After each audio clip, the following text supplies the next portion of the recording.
So, welcome everybody to today's live stream, slightly different from what I normally do. As some people are aware and some people aren't aware, this is Mental Health Awareness Week. So, Mental Health Awareness Week is obviously to bring awareness to everybody about of the struggles that people go through mental health, which is slightly different for everybody. We all have our own struggles in life, and sometimes we just need a little helping hand to reach out to others, and just to let you know that you're not alone. There is always someone there to help. Um, the objective of today is just to see if anybody wants to come into the stream and talk. There's no pressure to talk. If you just want to watch the stream, the idea is that I'm going to play some videos regarding mental health, which is going to cover anxiety, depression, and also loss. And in these videos, it'll be covering a lot. And hopefully you will find some of this stuff inside of you'll find some of the stuff which obviously relates to you, and if anything does relate to you, please remember to reach out.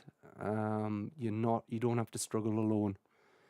So I've gone through a lot of life events. I'm 44. I've had my fair share of events that molded me and made me who I am today. And just remember that, I wasn't alone. I had people there behind supporting us. And I'm here. So like I say, if you want to drop into the stream and just watch the stream, you don't have to drop in a comment. You don't have to follow. Like I say, this is a video, well, not a video, a stream that is different from what I normally do, and it's quite close to me, and it affects me in a lot of ways. And I just want to, if I can give someone a bit of advice, then that's great. And if someone gets something from this video when it's out on YouTube, and on Twitch when people are watching back, please give us a bit of feedback on how we felt about the video, and just reach out. There's plenty of organizations out there that are free organizations that'll help, not just paid. Granted, you do have to pay for some, but you've got the NHS, you've got Mind. So just remember that if you're struggling, please, please, please contact people. Even if it's not one of the organizations and it's a friend, just reach out. So what we're going to do, like I say, we're going to start on a video. Hello, Sonia, all right? Just to let you know, Sean, this is going to be quite deep and quite... Well, I'm not streaming any Fortnite or any games. This is all about mental health, son. So, like I say, I'll be playing some videos. I'll be talking after the videos, telling you a bit about my life, my struggles, and if you still want to be here, be here. But remember, guys, you're not alone. And we'll play the first video, and we'll see. And I'll just obviously mute myself, because the last thing you want to see is my ugly mug over the video. So we'll just turn that off. Okay, guys. Right, so first video.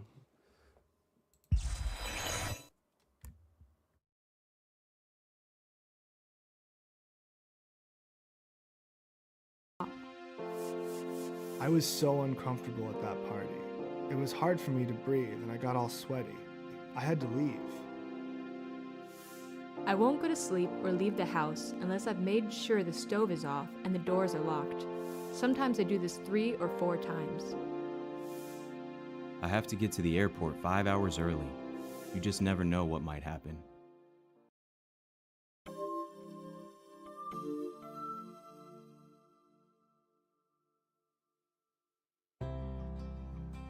These are the voices of people who have experienced anxiety.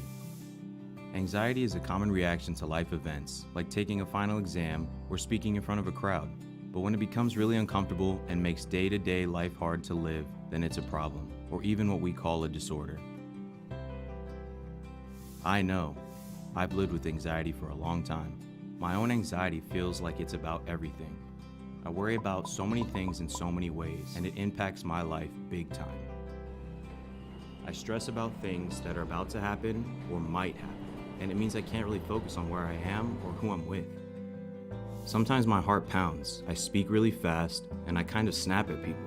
My family gets really frustrated with me. When it's really bad, I have a knot in my stomach all the time. I can even feel depressed, and then I just want to be alone. I feel like if I do something, I'll screw it up or something will go wrong. So a lot of times, I'd just rather avoid it all. I feel so much better staying home and maybe having a drink. Turns out, anxiety is a very common mental health symptom. It can be the main sign of generalized anxiety disorder, which I have, or social anxiety disorder, which is when people have a fear of being in public or meeting new people. For those of us with social or generalized anxiety disorders, it's really difficult to live the way we want to live. Some people have anxiety about really specific things. They are afraid of heights, snakes, spiders, or something else. These are called phobias, and when people avoid these things, the anxiety mostly stays away. But when people can't avoid their phobias, it is a real problem. Some people experience anxiety and post-traumatic stress disorder, or obsessive compulsive disorder, which can make people really overcome with anxiety. In these conditions, anxiety can be so intense that people are at risk for suicide, and they use alcohol or drugs to cope, and sometimes their lives feel like they come to a halt. I'm one of the lucky ones. My doctor told me how to get the treatment that would help me, and it did. I understand now what my anxiety feels like, when it happens, and what I can do about it. I learned some great coping skills, and even just naming it keeps it in perspective. Sometimes my anxiety can still get pretty big, but it doesn't seem to last quite as long as it used to. My anxiety was treatable. For most people, this is true. You can get your life back to where you want it to be. I know. I've got mine back.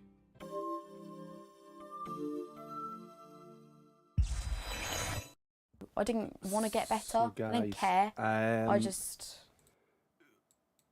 that's sort of like a slight introduction to anxiety. For those who obviously don't know what anxiety is, it affects people in different ways, in different manners. So my anxiety, it stemmed from a long time ago, from when I lost my dad, or our dad, I should say. I went into massive depression, and basically it it changed me. So my anxieties, I think, exacerbated from that, and still they're still there. They never go. So when someone says, "Oh, you'll be fine," it'll go. It'll not. It will be there. It's just a matter of how you deal with it, how you cope, and cope mechanisms. So, I think with anxiety, you just need to understand it. That's my experience. Is when I sought obviously professional help, which through counselling, I realised that after my dad died, I hadn't dealt with the situation. I suppressed it. And when you suppress things, and I used laughter is to cover up my depression, my anxieties, and for me it was the easiest way of doing it is laughing, because everything was a joke, and a lot of people use comedy. Some of the most famous people in the world use comedy to as a filter. And once you find that release through help, through counselling, through talking, it helped to relieve my anxieties.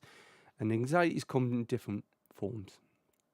So you've got general anxieties, where that's the extreme of anxiety, not going out as it stays in the video, not interacting with people, and not finding the passions that you had that are no longer there. So once you reach out, you will find that things will get easier. I'm not saying it'll go, it gets easier. So if you're actually struggling with anxiety, like I say, you've got Mind, you've got other organisations out there who are free organisations that will talk and will allow you to talk. So when we're watching this is the next video is from a perspective of somebody who suffers from anxiety, because it's sometimes difficult. It's mental health is still got this stigma that men don't cry, men don't talk, be a man up, all those words that people use, and majority of suicides are men, mainly because they don't speak out, they don't talk, they think that if they speak to someone, hi Caitlin, if they speak to someone, it's gonna be it's going to put a burden on that person, and they're like, oh, my problems aren't that bad, and they don't say anything. They just sit there, and it festers and it festers and it festers to a point where it becomes breaking point. And a lot of the time it's too late by then, and it's difficult to recognize the signs. And I think the important thing to do is, when you're with somebody and you feel that they're not themselves, just take that moment and ask, how are you feeling? They're going to say, oh, I'm fine. I did it. I'm fine, totally fine. But deep down, I was falling apart. And then just ask again. I think as men, we're stubborn. And a lot of the anxieties, people think that it's just men. It's not. It's men, women, children, and the anxieties, the pressures of social media, the pressures of school and others. Social media is very detrimental. It's we look for those likes. We look for what's the word I'm looking for? We look for people to like us. We put a status up. We put then, we've all been there. We've all done it on Facebook, and where we've gone, oh my God, just to get that attention, that like, that, and then someone come and say, oh, what's wrong? And we've all been there. But I think social media it's a very addictive platform, and it can be dangerous to your mental health And that's the reason why I came off Facebook, because I found it detrimental to my mental health. I was constantly on the phone, just looking, searching. No particular reason, but just for gratification. You know, see how many people have liked it. And when you don't get that like, that's when the insecurities start to come in about, you know, nobody likes me, or, you know, someone said this about me and blah, blah, blah. You know, social media has its positives. It also has its negatives. It has its positives because obviously I wouldn't be able to do this, you know. Without social media, I wouldn't be able to put it out to people, out on the platforms. And so for me, it's, you know, it's a good thing for me. So what we'll do is we'll go on to the next video. I'll just take my ugly mug off there again. If you want to put any questions in there and ask any questions about anxiety, depression, you know, ask. It's you're not going to be judged. Nobody's going to judge you on here. We're all here together, and we're here to help. And hopefully, like I say, this stream helps somebody. If it's just one person it reaches to and helps, then I've done my job. So I'm just going to play this next video, and then we'll get some feedback from after that. Okay, all right. Thanks, guys.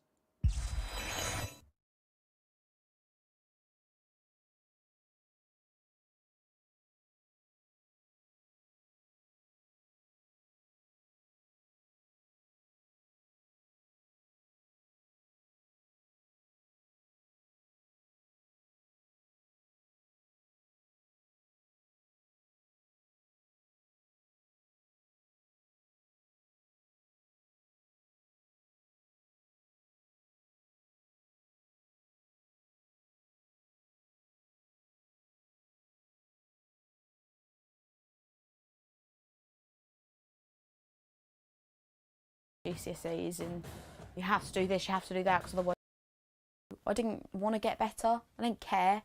I wanted to die. I've been on antidepressants since February 2017.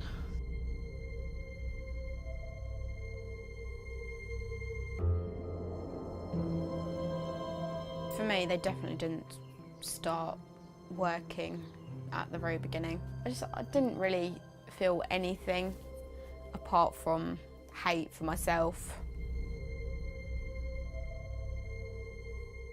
I think it was like end of year 9. The teacher was even talking about, you know, GCSEs and you have to do this, you have to do that, because otherwise you're just going to fail at life. I just remember sitting in there and thinking, oh my God, I'm not going to be able to do this, I'm not going to be able to do that. I could feel it in my chest, just, oh my God, I'm going to explode. Literally got a few steps out of the classroom, needed to sit down because I felt so dizzy, and I started having a panic attack. I was just embarrassed because I thought, what's wrong with me? Why can't I sit in a classroom without panicking? Everybody else can do it, so why can't I?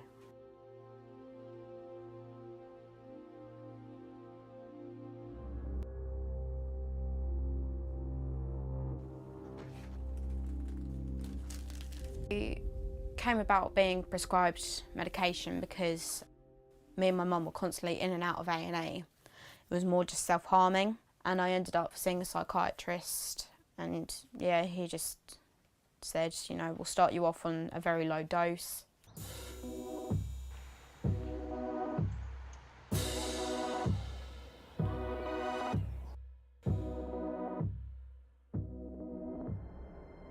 I didn't go there with the intention to take my own life,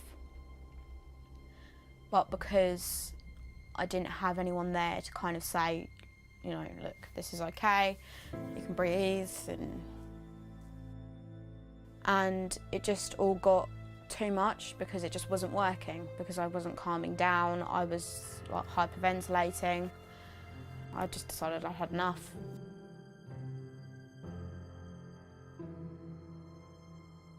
I tried to ignore her because she was calling out my name, saying, you know, I was just like hoping that she wouldn't realise it was me.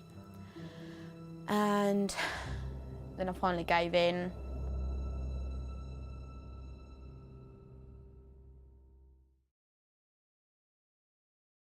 I'm on 125 milligrams of sertraline now. And you know, it definitely does, it does something, but it doesn't fix the problem. Do this. It was weird because, you know, I was so used to having just like being constantly stuck in a traffic jam in my head of horns and just everything like that. And then you get in the woods and you're just calm. I am always going to have it, and I know that. But, you know, the fact that I now have lots of different tools to kind of, you know, fight it, if you like, that it kind of makes me feel a lot more hopeful. I'm a survivor, and it feels great to be able to say that.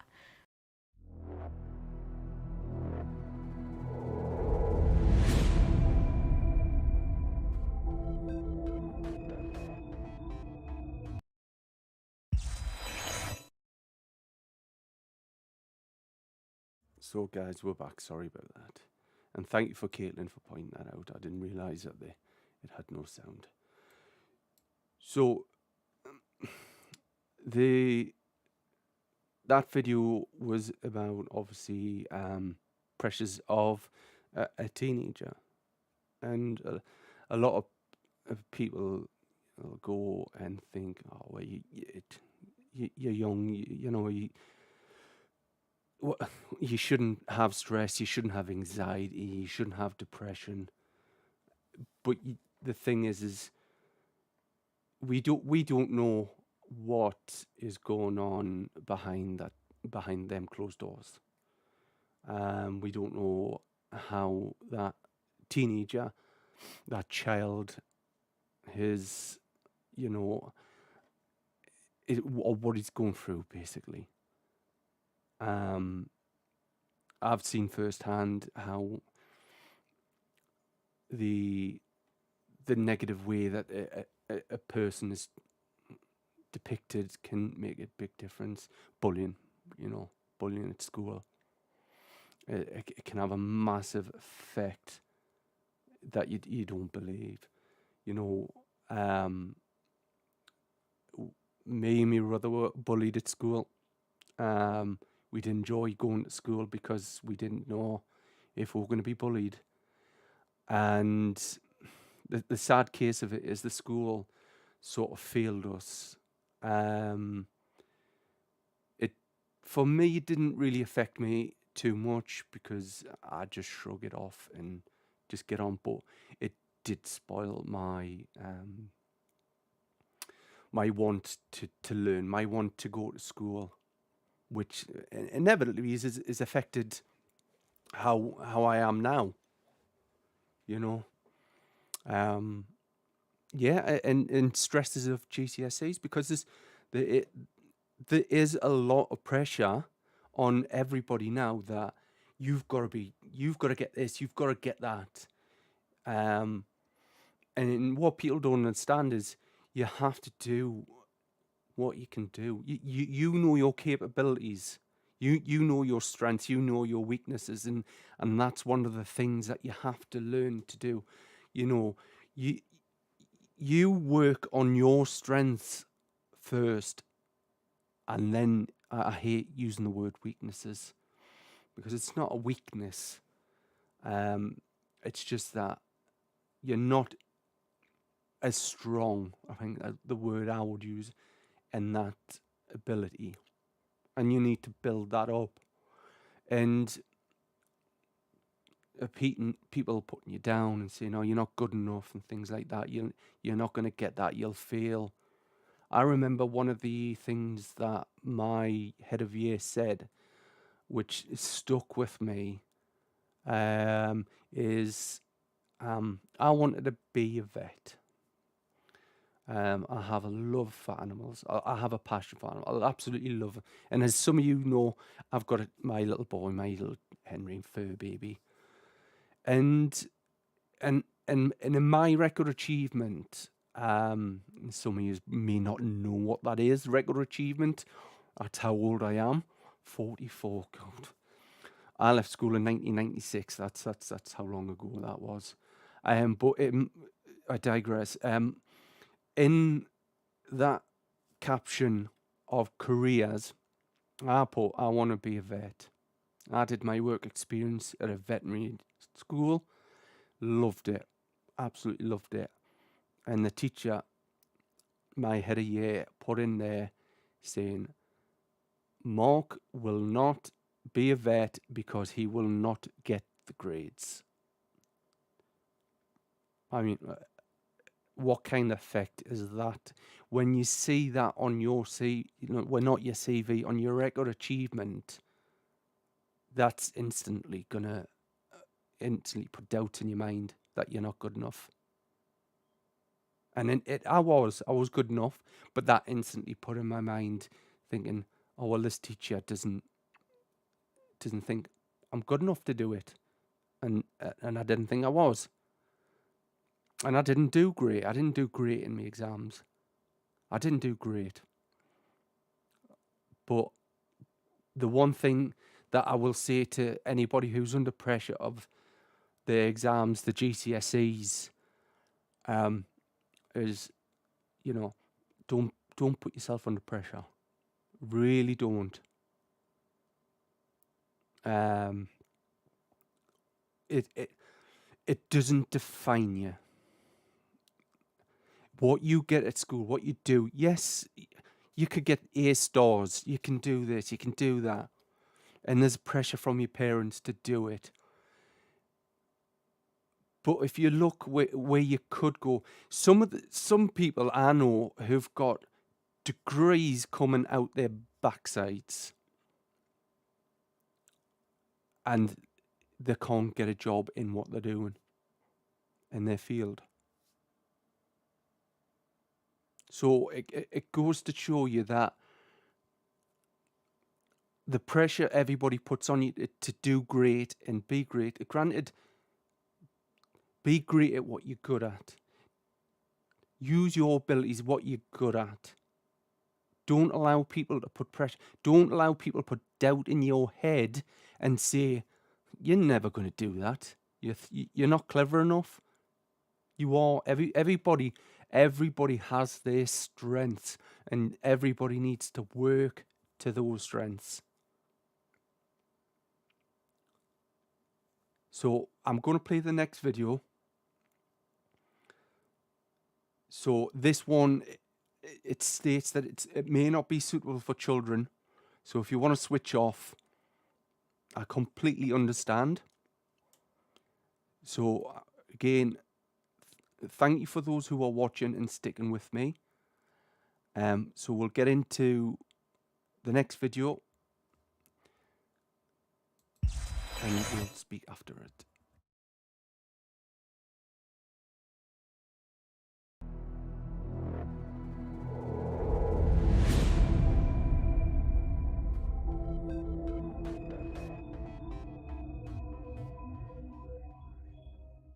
Spend a lot of time on my own, so I got used to it. I'd just be sat there on my computer, either playing video games or reading articles online. I became rather withdrawn. I had next to no friends. I started to gain almost a fear of people, I suppose. I couldn't really speak to people properly.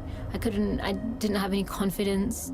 I couldn't articulate my thoughts very well. I was very quiet, and I was quite paranoid about the people around me. When we were playing team games, they'd pick me last. That was an awful experience. I felt like there was something very wrong with me, and I couldn't figure out what it was. There's so much peer pressure. Oh, have you got this new bag, or this new phone, or have you heard of this, or you've seen that?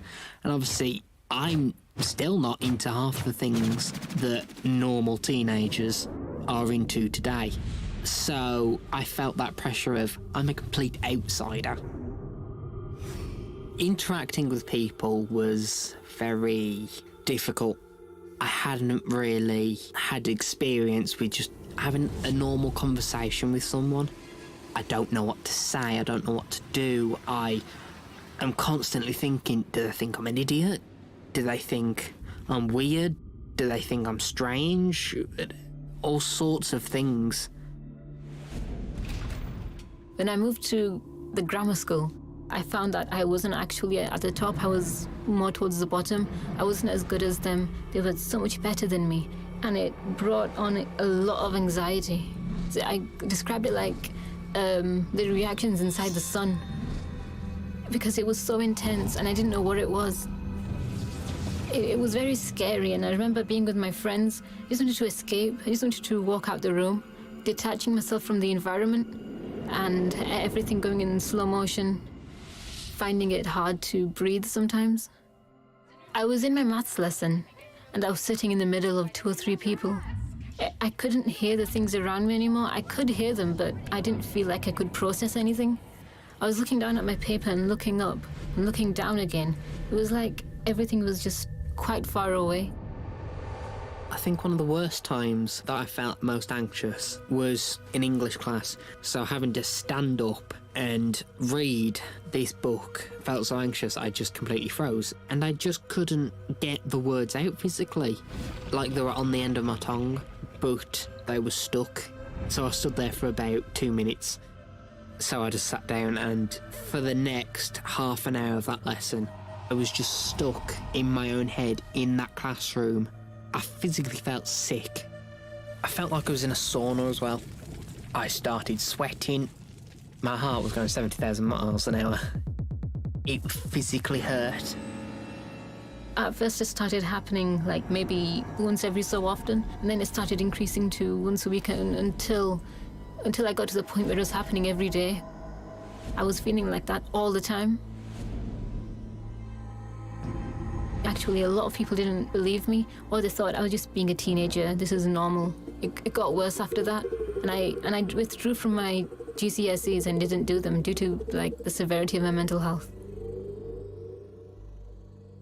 So I just had this overwhelming feeling of, I'm really alone right now. This is absolutely awful.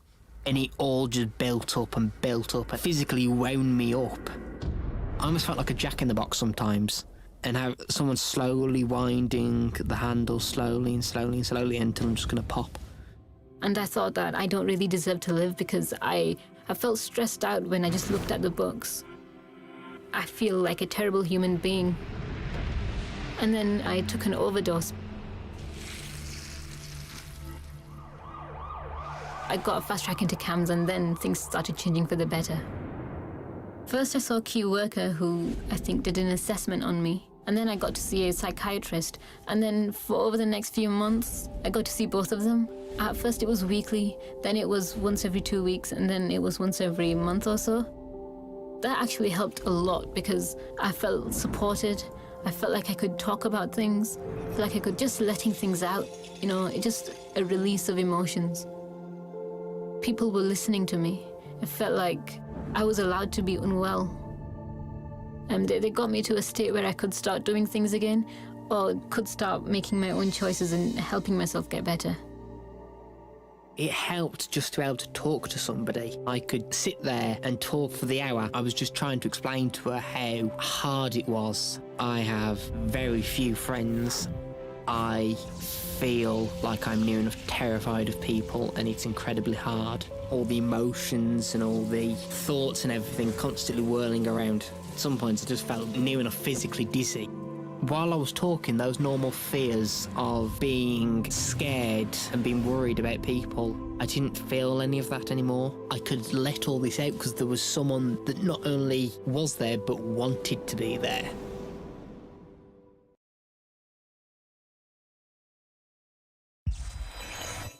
So guys, thank you for that. I know that one was a bit more how should we say, a bit more in depth. Then I think the next one we're going to go for, and please remember, you can leave this at any time if it's too much for you. We'll go on to our next video,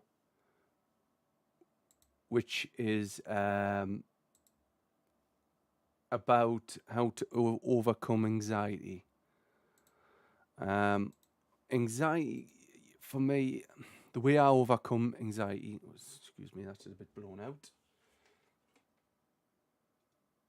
Just turn that down a bit.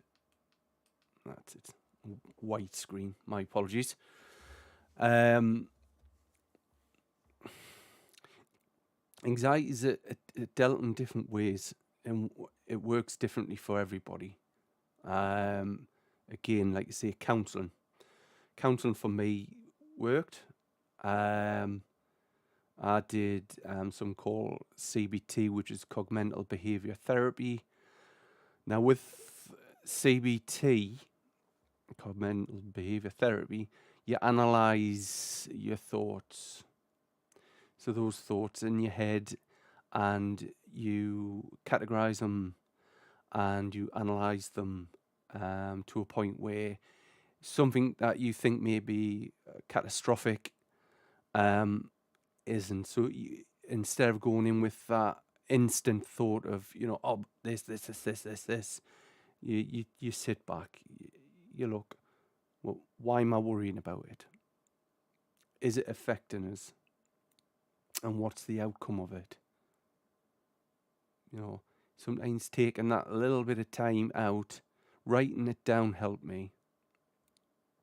So if you've got a journal or a diary or anything like that, that you can keep, put your thoughts in there, because putting your thoughts sounds simple, and it doesn't sound like, well, you're just writing it down. But actually putting your thoughts down on a piece of paper can make all the difference. And then you can look at it, when you're feeling better, and you look at it and you can see where you've come from and how far you've come and how much of a better person you've became and how you've controlled it. But anxiety is different for everybody. It really is. My anxiety is completely different from the next person's anxiety. So never compare. That's all I will say. If someone's telling you a situation, don't compare. Don't compare. Just listen. That's one of the biggest things you can do for anybody, is just listen. And there's a difference to listen and listening to. I thought I was a good listener, and I've did 2 years of counselling training, and I thought I was a good listener, and I wasn't. In my head, if I heard a situation, I always used to think, oh, I've been through that, I've done that, oh God, yeah, I've done that. And in my head, as soon as someone said that, the first thing I wanted to do was then go, oh, yeah, I've had that, and then compare. And I think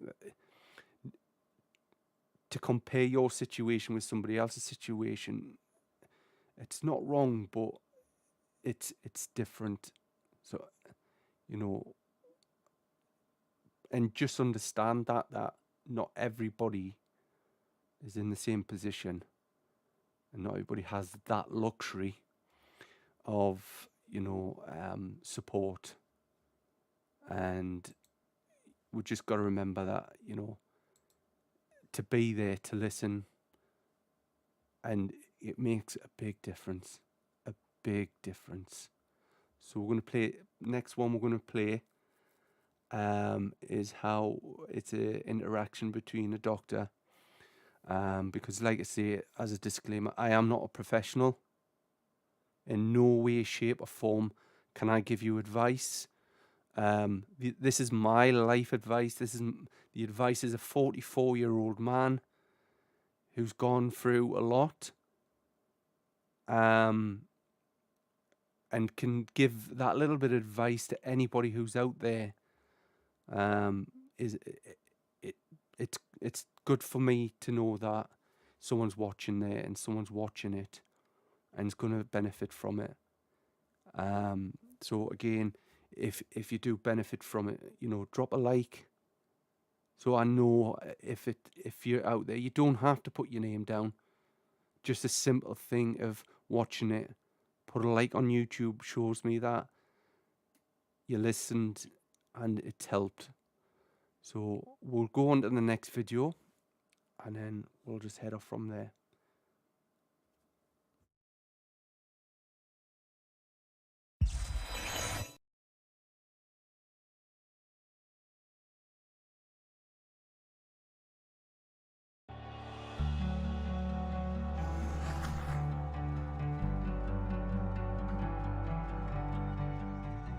Hi, and welcome to another episode of Let's Talk About It with the Psych Hub clinical team. I'm Dr. Whitley Lathan, and I'm so excited to be joined today by Dr. Elizabeth McMahon. Dr. McMahon is a licensed clinical psychologist, an expert in anxiety, and she has a private practice in San Francisco. She's also the author of the book, Overcoming Anxiety and Panic Interactive Guide. Welcome, Dr. McMahon. Thank you, Dr. Lathan. It's wonderful to be back, and particularly exciting to be talking in this video about how to break the cycle of anxiety, how to overcome anxiety. We have 5 videos in this special series with Dr. McMahon. In our previous videos, we talked about why people experience anxiety, what anxiety is, and what anxiety feels like. So be sure to check those out if you want to learn more. So let's say you have to read an incredibly long email from your boss that you have to finish before the big meeting. So Dr. McMahon, from our past conversations, we've talked about anxiety being a cycle. Can you tell us how to break out of that cycle? One of the wonderful things is that we understand how anxiety works, and so we understand how to break free of anxiety. Because there are 4 parts to the cycle of anxiety, you want to address each of those 4 parts. The first part is what triggers anxiety when you're not actually threatened or in danger. Now, we can't do anything about our genetics, but we can certainly work to get any chemicals out of our life that could be contributing to anxiety, like overuse of drugs or alcohol. We can work to reduce the stress or manage the stress in our lives and to be gentle and supportive and encouraging in how we talk to ourselves and realistic and loving in what we expect of ourselves. And we can think back about those times when we were anxious and try to sort out, did our brain learn some lessons from those times that are not helpful now, that don't apply? If we were badly treated as a child, are we safe now? If we were humiliated in class, are we now in a work situation or a school situation where people are supportive and encouraging?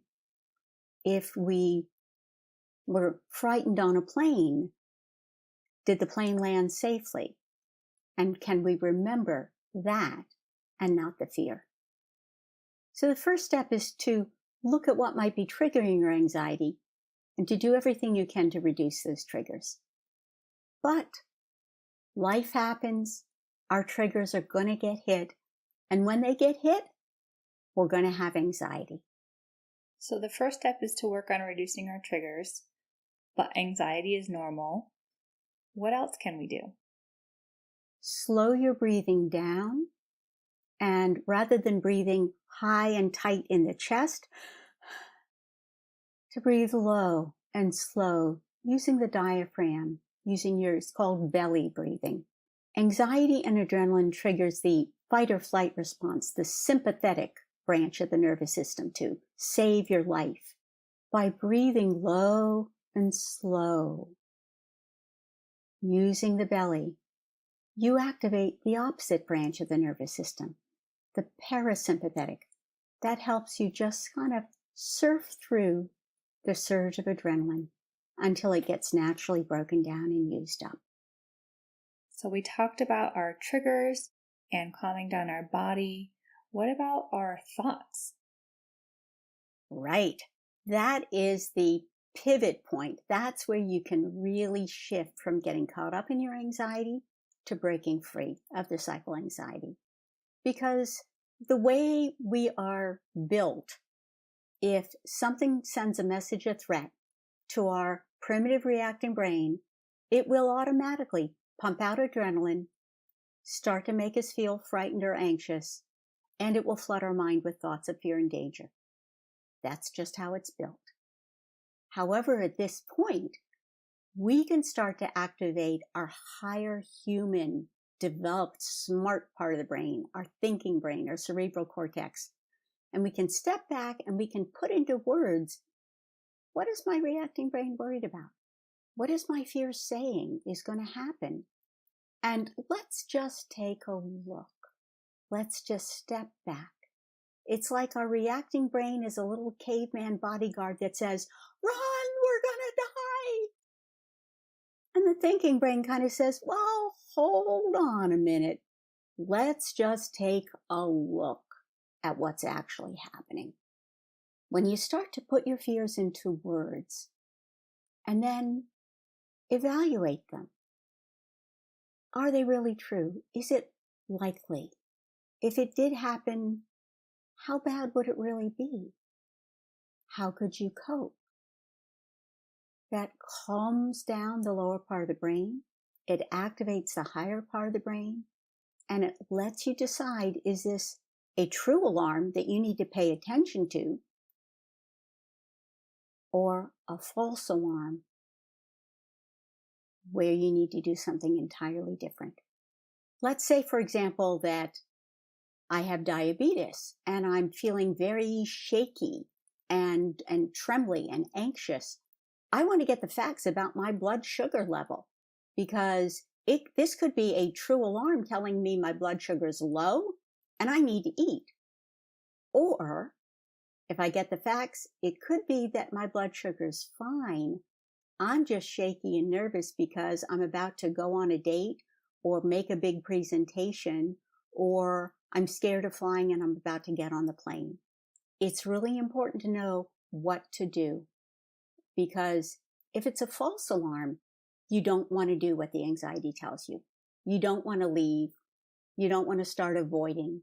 You don't want to stay tense and looking for danger or do things to keep yourself safe from a danger that doesn't exist. And you don't want to get into a struggle trying to tell yourself not to be anxious. Shut up, fight, relax, stop, because that doesn't work. Instead, the facts give you the power to convince your thinking brain, even though your reacting brain is still scared. So now what you do is, your job and your challenge is to act on the facts, not the fear. And this is going to feel to your reacting brain as if you're taking a risk. So you have to be willing to accept that you're going to feel anxious. But when you act on what the facts say, not what the fear says, you have the incredible opportunity to show your bodyguard primitive brain that what it worried about doesn't actually happen.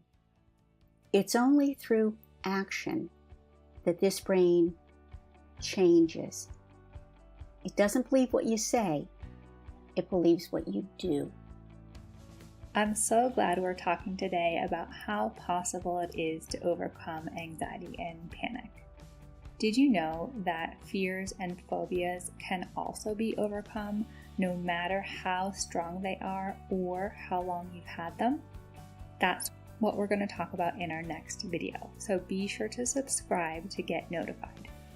For more resources from Dr. McMahon on anxiety, fears, and stress, visit her website or check out her book, Overcoming Anxiety and Panic Interactive Guide.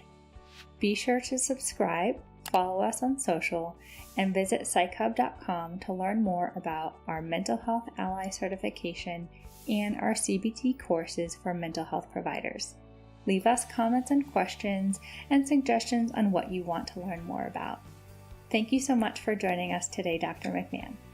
Thank you for having me, Dr. Lassen. This series on anxiety is so important because the more you understand about Right, guys. Right, so you get what I was just saying there. Bear in mind, I haven't watched all these videos to the end. I've just picked out what I feel would be relevant to what I'm trying to portray. So, again, like you say, anxiety is different. If I ever had negative thoughts of anything, I used to focus on what was in front of us. So if I'm walking my dog Henry, for example, and a negative thought came in my mind, which it does, because my anxieties are one example that I can give you is I live near, obviously, a train line. So when I'm crossing the line with my dog, what happens is an instant thought comes into my head that we're crossing the line. Henry's paw gets stuck in the line, and then a train comes, and then the train hits him. So that's my thought process. I know in my head that's never going to happen. But people's thought processes are different, and that unfortunately, my anxiety is that anybody that's close to me, I have serious anxiety problems when I'm with them. It's just the strangest things that, you know, it goes through your head. You know, I could be walking on the edge of the road, and I will move off to the side of the road. You know, and because I know my anxieties, or if somebody else is with us, I'll move them over to that other side, the safer side, because I don't want them to get harmed. So, like I say, it's slightly different for everybody again. When it comes to anxiety, you can go through 101 different scenarios where someone's anxiety isn't the same as yours anxiety. So again, like I say, you should never ever compare your situation with the next person. All you need to do is just be there, understanding, and listen. Again, I can't emphasize enough on listen. It's a powerful tool. It really, really is. As much as you want to say, oh, I've been through that, I've done that, I've done that, I've done that. Listen. It's one of the biggest tools. And as a male, I think as a society, we need to change the way that men think, and not have a stigma on the fact that it's okay to cry. It's okay not to feel okay. You're human. It's going to happen. Regardless of your age, if you feel something and it's in there, it's basically, let's put it as a metaphor. You know, it's like, you know, a bottle of Coke, and you see them putting Mentos in. So you're the bottle of Coke. Your problems are the Mentos. You put the Mentos in. You put the lid on it, you tighten the lid. And what happens? The pressure builds up, and it builds up, and it builds up to a point where it can't cope anymore with all that pressure. And then when the lid comes off, the pressure just is a relief. And that's how it should be treated. You know, you shouldn't allow that pressure in that bottle to build up. There's a brilliant video out there where a school teacher, has a glass of water. And what he does, he has this glass of water, and he holds this glass of water out in his hand, arm stretched out. And he goes to his class. He goes, "How heavy is that water?" And the class calls it out and calls it out, you know, how long, you know, and he goes, it's as heavy as it will be the longer you hold on to it. So after a minute, it's not that heavy. You can cope with it. After 2 minutes, your shoulder aches, you know, but you can still deal with it. After 5 minutes, your whole arm's starting to ache.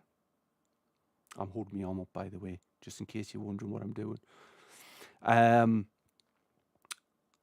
after 30 minutes, your whole arm is going to be sore. And it's going to be painful. And after an hour, your arm's going to feel like it's going to drop off. So the metaphor behind that is,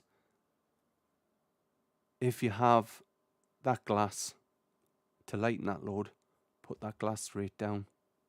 So that's your problem. You know, talk about your problem. Don't have this stigma.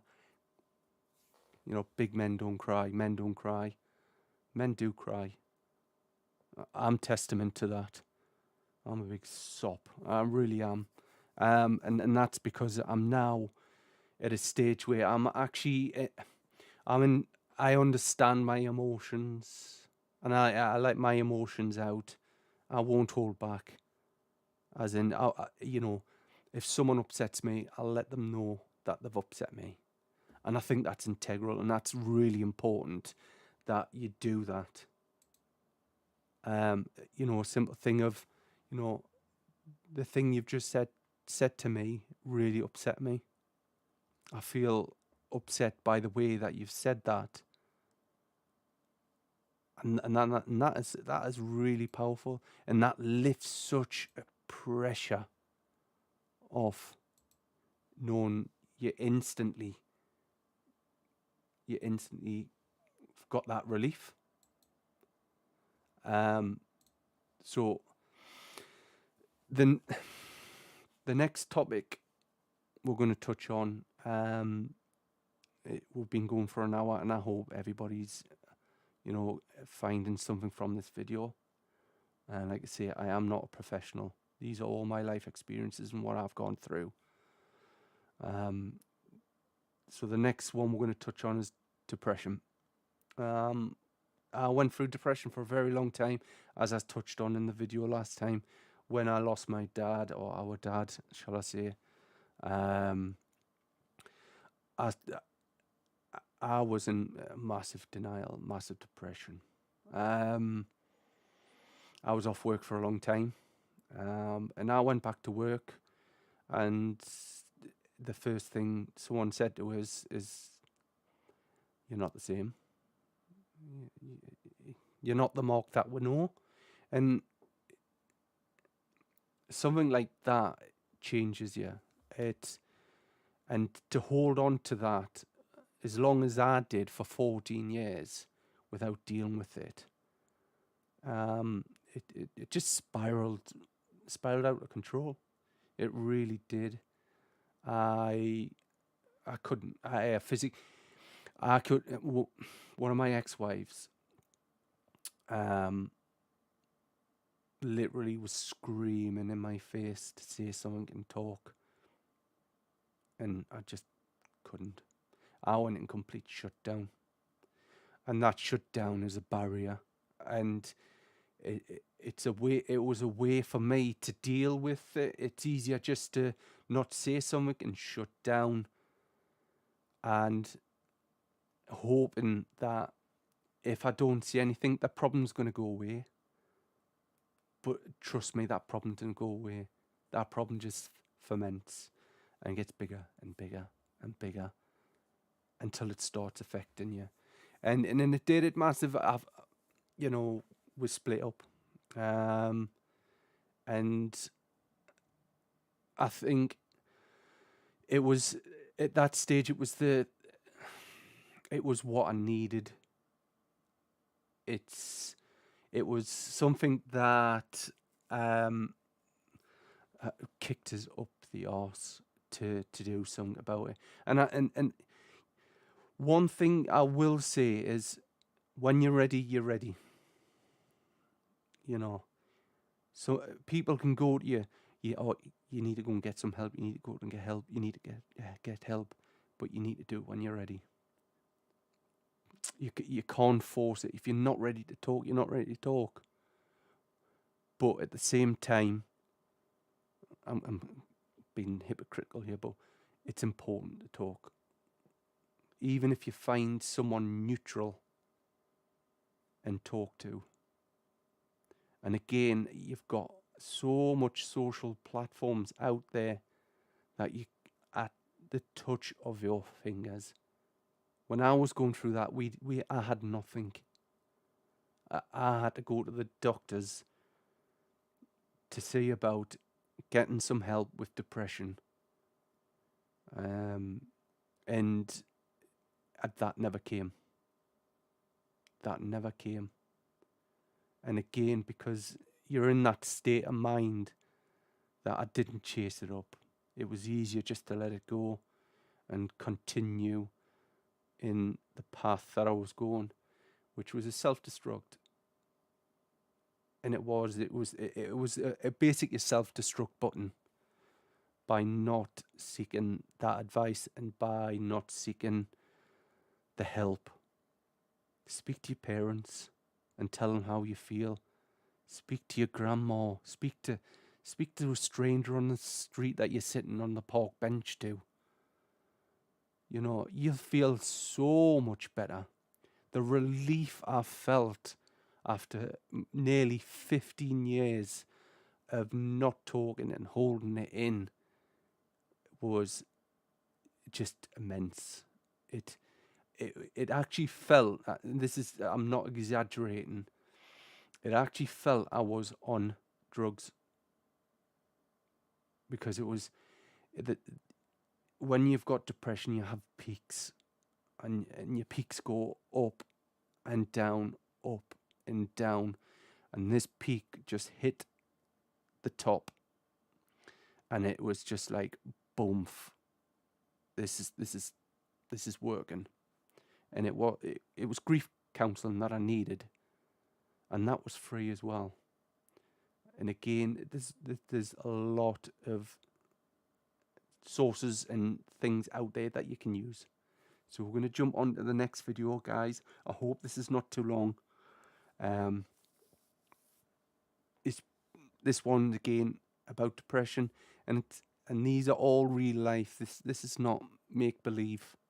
These are all real situations, because I wanted to put real situations on, because the reality of depression, anxiety is it's real, it's out there, and there's a lot of stigma behind it. So we'll jump on to this next one, and I'll just mute myself and enjoy. Well, if you can use that word.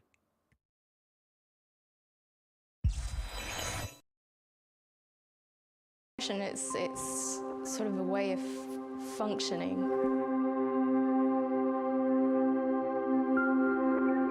It's an illness. It's part of science. You can't really get rid of it. There is so much about depression that is still not understood. This does exist, and it is a thing. I suffered from depression since I was 13 years old. I was around 19. 15.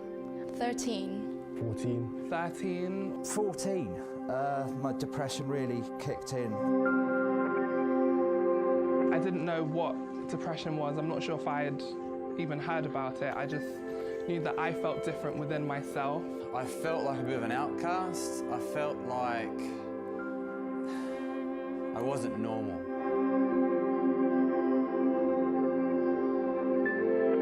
How can I put it? It's kind of like ivy. It's like ivy. You know, you can cut it off here, but it grows back up there. You don't know when or how it's going to hit.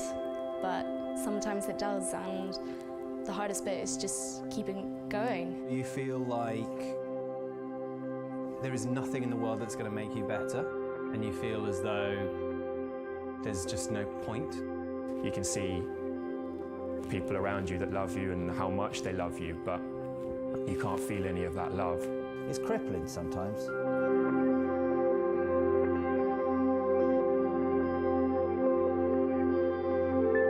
For a lot of people, there is still a stigma. I think the misconceptions about it is that it affects everyone in the same way. Not only is it a stigma in the non-Muslim community, there's also a huge stigma in the Muslim community. In my community, if you have a mental health issue, it's just not normal.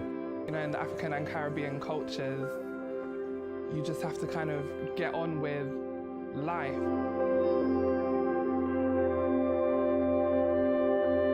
Sometimes people tell you to just think of life differently, just be happy, but it doesn't work like that. You don't want to feel like it's the only thing that can describe you. I'd be really, really upset if people start to stroke my hair and go, oh no, poor you, you know. Whereas if they took me out and called me an idiot, I'd be the happiest man on earth. We just want people to listen to us and not really judge us. Sometimes just being in the same room as friends and loved ones has been enough to help me a little bit. Be there, offer emotional guidance and support. To have someone just say, I'm here if you need anything, that for me made all the difference. I wouldn't be who I am without depression, and I love the person I am. I never thought I'd say that.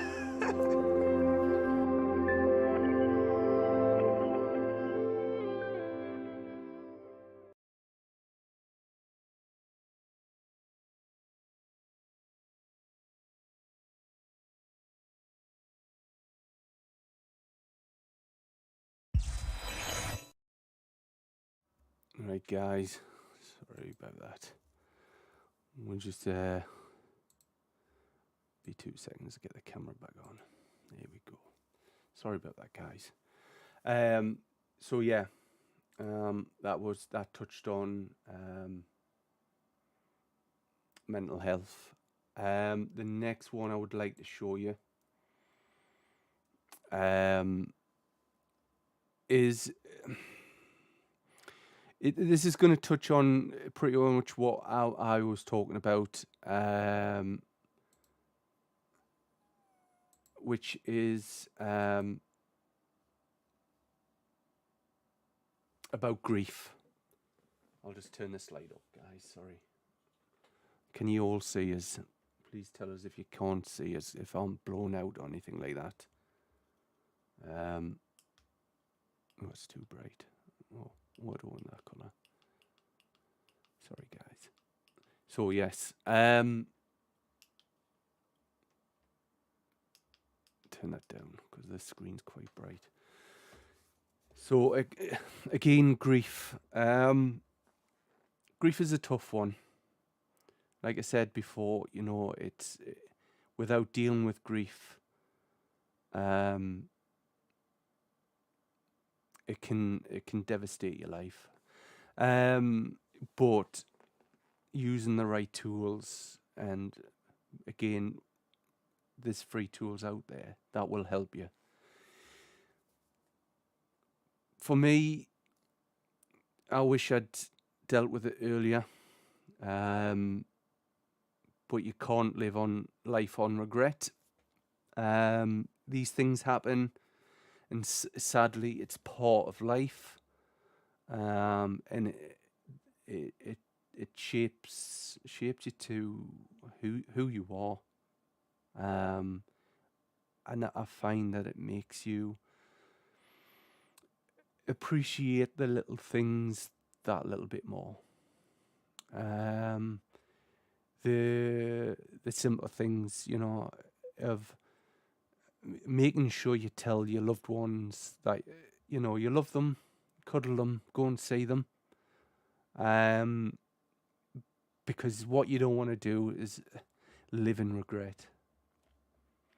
of what you should have and what you could have. And I tell you what, there's a hell of a lot of people who get to a stage where they're like, I wish I'd just said that. I wish I'd done this. I wish I was there. I wish I'd went to see them.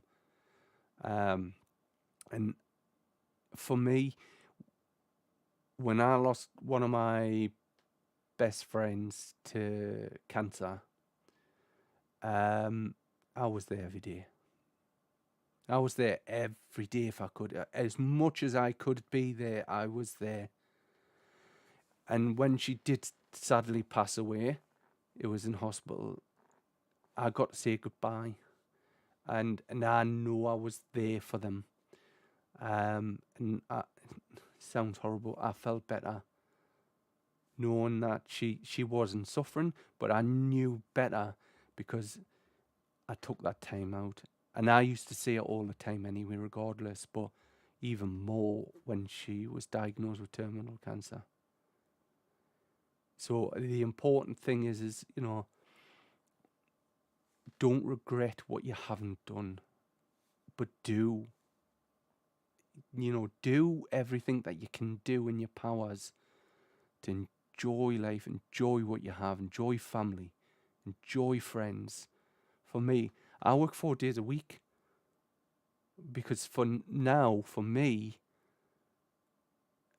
time with my brother, time with my niece and nephew, time with my friends, and time with me extended family is more important than money.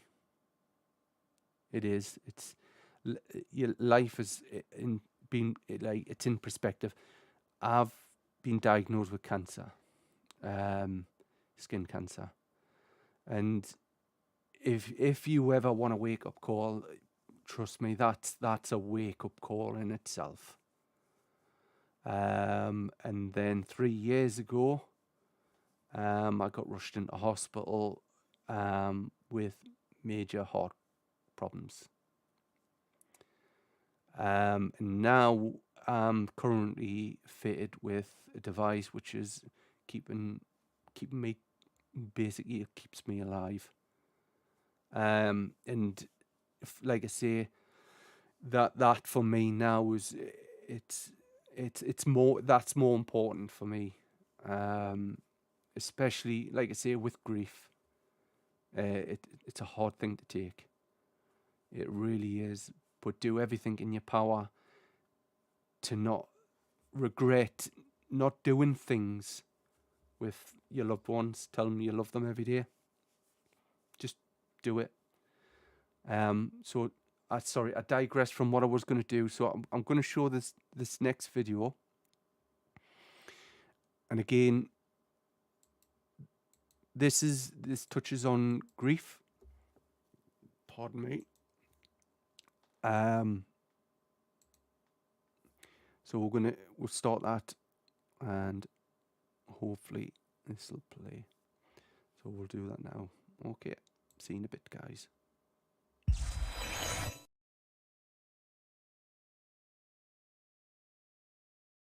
In a digestible and relatable manner.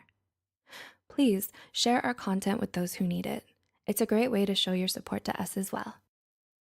Most people know the common 5 to 7 stages of grief: shock, denial, anger, bargaining, depression, testing, and acceptance. Everyone experiences these stages in entirely different ways. While you're grieving, many people will tell you something along the lines of, "Stay strong," or "It'll get better." While those are predictable and well-intentioned things to say in an attempt to comfort someone, they're not always true. When I was younger, I experienced more than my fair share of grief. And after years of reflection, I've come to understand that there is more to grieving than most people realize. I would like to share with you 5 things about grieving that I desperately wish someone would have shared with me. 1. We grieve for more than the dead. Yes, the death of a human being is the most common source of grief, but it's not the only one. You can experience the whole force of grief for anything important to you. You can grieve the loss of a pet. You can mourn the loss of a sentimental object, the loss of a beloved place. or of any kind of relationship or connection. Nothing has to die in order for you to go into mourning. There can be grief for a friendship that has just drifted apart, or for the ending of your favorite book series, a home that you've had to move away from. You can grieve for yourself. When you grow and change as a person, pieces can be left behind.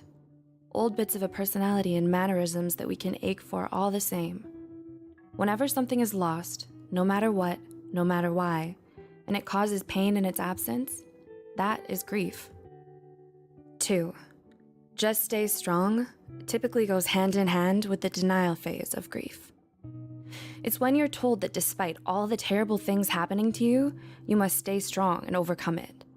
What is not said is that just stay strong should mean when you're done properly grieving, you will still be alive. This will not kill you. You are stronger than your tragedy. Instead of pretend like nothing's wrong, don't let your tragedy affect you. Just keep living regardless. Denial is usually said to be the first or second stage of grief. If you find yourself stuck there, you will never eventually get to acceptance, and you will never really be out of your cycle of grief. It's okay to not be strong. That's what people should tell you when you're beginning to grieve. It's all right to cry, to scream, to take time away. It's understandable to feel weak for a bit, so long as you learn to let that weakness go. You do not have to stay strong. If you do, moving on may become difficult. Weakness and vulnerability is part of the grieving process, and it should be accepted. 3. There should be a guilt phase of grief. Often when we lose something, those of us that are still here feel a sense of guilt. Some people feel left behind. Some feel survivor's guilt, in which they believe they should also be gone, or should have died in the other's place. Some simply regret what they missed out on before the end. They regret something they said or did, or the lack thereof. We find a way to place the blame on ourselves, find a way to make circumstances our fault, even when it's not. Facing death often precedes a reevaluation of life. It's only natural that we question things in our time of grief. It's normal to find regrets. You're always going to feel like you could have done something. You're not weird or unhealthy to feel a sense of guilt, but you need to learn to let it go eventually. There's nothing to gain from holding on to it. Instead, turn that guilt into nutriment for what is still alive. Learn from your regrets and use them as a guide to ensure that you live the life you have to the fullest. 4. Time means little to the act of grieving. It does not heal all wounds, but merely smooths them over, making it easier to forget their presence. It'll get better is nice, though not necessarily true. And that's okay. There are some things that'll never really go away. Some scars never fade, but that's a fact of life and part of you. It's normal to still be haunted by things that happened long ago, to still grieve years later. Do not be down on yourself for being emotionally caught up in the past sometimes. You can't just ignore trauma and tragedy and hope that it'll go away. Nothing fixes itself. To heal requires treatment, whether that be through outside assistance or internal reflection. Acceptance will not just roll around to you. You have to get there yourself. 5. Acceptance is more complicated than just admitting to a loss. Acceptance is not a finish line. There is no real finish line with grieving, because grief is not a marathon. Rather than a straight shot to the end, it's a winding and confusing maze. Nor is it a one-and-done thing. More than likely, you will find yourself going through the cycle of grief several times throughout your life, and chances are you will grieve the same thing more than once. You can regress, and that's perfectly okay. You could be done with grieving for years when suddenly something triggers you and you have to go through it all over again. This usually happens if you did not let yourself grieve properly the first time, but it can still happen to those that have had the proper closure. We're never really done with grieving. We will grieve for as long as we live. The cycle of grief goes hand in hand with the cycle of life, but that is nothing to be afraid of. In order to accept our losses, we must accept the cycle of grief for all that it is. We hope you enjoyed this video, and if you're grieving, we hope that you fully allow yourself to do so. Or maybe you know someone who's grieving. Share this video with them. As always, thanks for watching.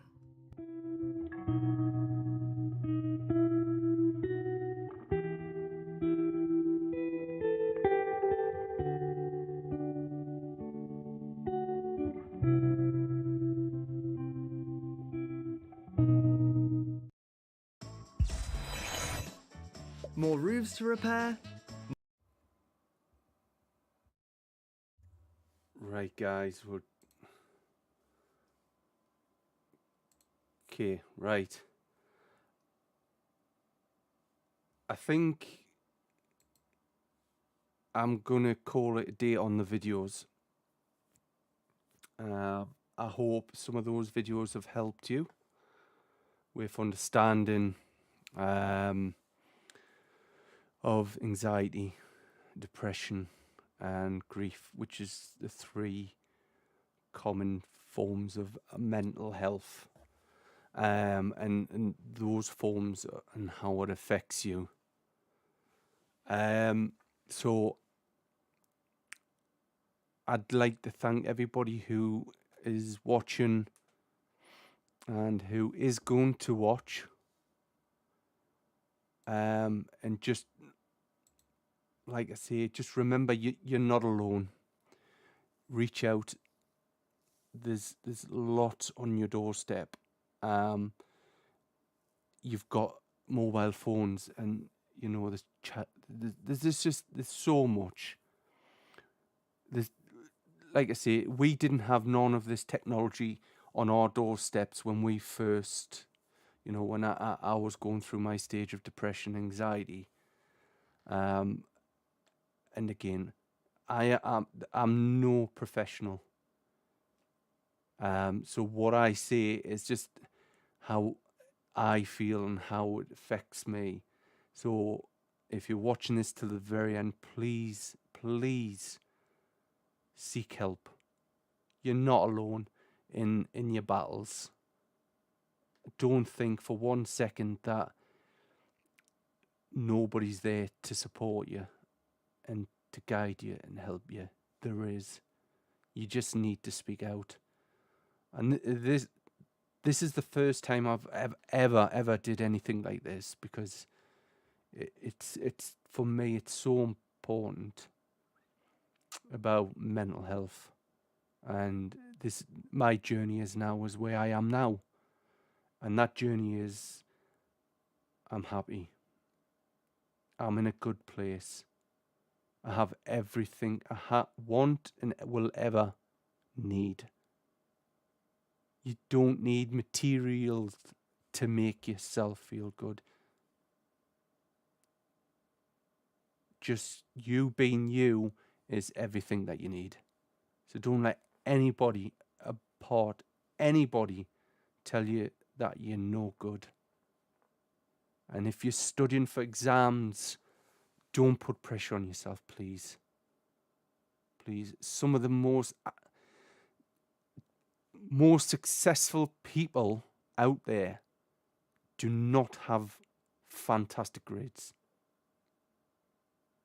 You look at Elon Musk, failed at school, and look where he's at. Nobody's a failure. Nobody. So remember that. Next time you start doubting yourself, just remember that you are doing the best that you can do. And that's all that matters. Not what everybody else thinks of you. What you think is more important of yourself than anything else. Love yourself. I'm going to go now, guys. Thank you for tuning in. And I really hope that you find something from this video that has helped. It may not, it may not. You know, you may think, oh, for God's sake, what is he blabbering on about? But hopefully not. So guys and girls and kids, thank you very much for watching. And please remember, you're not alone. Okay? That's one of the biggest things. I'll say it again. If you're struggling, get support, get help. it's there, it's out there. Okay, guys, thank you very much for those who've dropped the comments in. And thank you for those who have dropped in. And again, if you got to the end of the video, hit the support button by hitting that like button, so I know it's made a difference to somebody or it's helped somebody. Thank you very much and good night. And remember, guys, stay safe, stay sexy.